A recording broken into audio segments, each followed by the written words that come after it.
जी, पिछले हिस्से में मैंने बताया था कि किस ज़मीन पे जो है ना वो शुफ़ा नहीं हो सकता, और उससे पहले भी मैंने बताया था कि किस किस पे हो सकता है। अब आज मैं आपको ये बताऊंगा कि शुफ़े का हक़ किसको है। अब किस पे हो सकता है, किस पे नहीं हो सकता, ये तो देख लिया आप। जिस पे हो सकता है उस पे वो हक़ जता कौन सकता है। तो इसमें कानून ने 3 किस्में बताई हैं।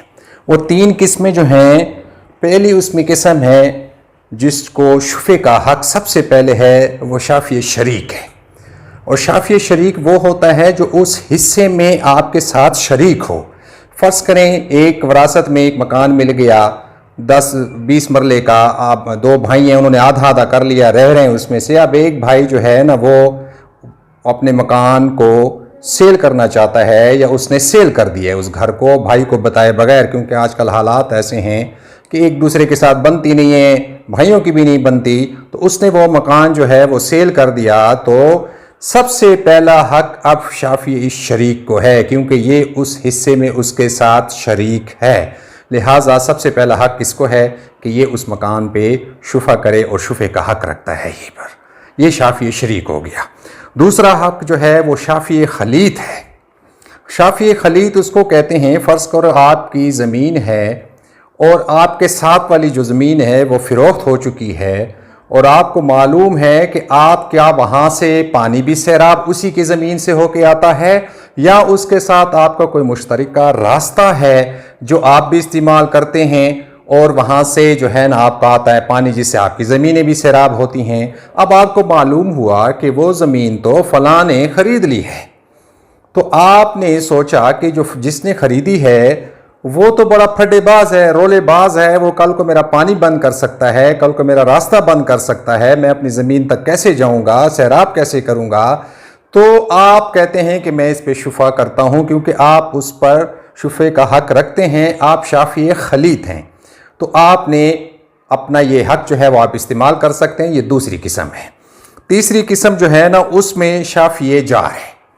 अब शाफ़ी जार ये है कि फ़र्ज़ करें महल्ले में एक मकान बिका, वो जो है उसमें शरीक नहीं है, या वो शरीक उस पर शुफ़ा नहीं करना चाहता, उसके पास पैसे नहीं है, वो या नहीं ख़रीदना चाहता, उसका अपना घर बड़ा है। तो आप पड़ोसी हैं या उसी महल्ले में हैं, तो आप उस पर शुफ़ा कर दें कि जी क्योंकि मैं शाफ़ी जार हूँ और मैं यहाँ, उन्होंने शरीक ने या खलीत ने या इन दोनों ने किसी ने भी इस पर अपना हक नहीं जताया, तो तीसरा हक फिर मेरा बनता है जो उसी इलाके में रह रहा हो और उसकी जो है हक बनता हो उसी इलाके में, उसी महल्ले में, तो वो शाफ़ी जार कहलाएगा। उन दो जो हकदार हैं उन्होंने अपना हक इस्तेमाल नहीं किया, तो ये तीसरा हकदार जो है ये अपना हक इस्तेमाल कर सकता है, चाहे वो उसका पड़ोसी ना भी हो, उसी महल्ले में हो या उसी इलाके में हो, ये दूर तक उसका फिर ये हक जाता है उसमें, और वो अपना हक शुफ़ा इस्तेमाल कर सकता है। ये 3 किस्में मैंने आज आपको इस वीडियो में बताई है कि जिसमें पहला शाफ़ी शरीक है, फिर शाफ़ी खलीत है, फिर शाफ़ी जार है। ये 3 किस्म के जो लोग हैं वो शुफ़े का हक रखते हैं, शुफ़े करने का हक रखते हैं जब भी कोई इमूवेबल प्रॉपर्टी सेल हो। अब अगले हिस्से में मैं आपको बताऊंगा कि वो जो शुफ़े का हक है उस हक को इस्तेमाल करने का तरीका क्या है, आप कैसे शुफ़ा करेंगे। तो अगले हिस्से में आप इसको देखेंगे कि जो ये 3 जो हैं जो शुफ़े का हक रखते हैं ये अपने हक को इस्तेमाल कैसे करेंगे।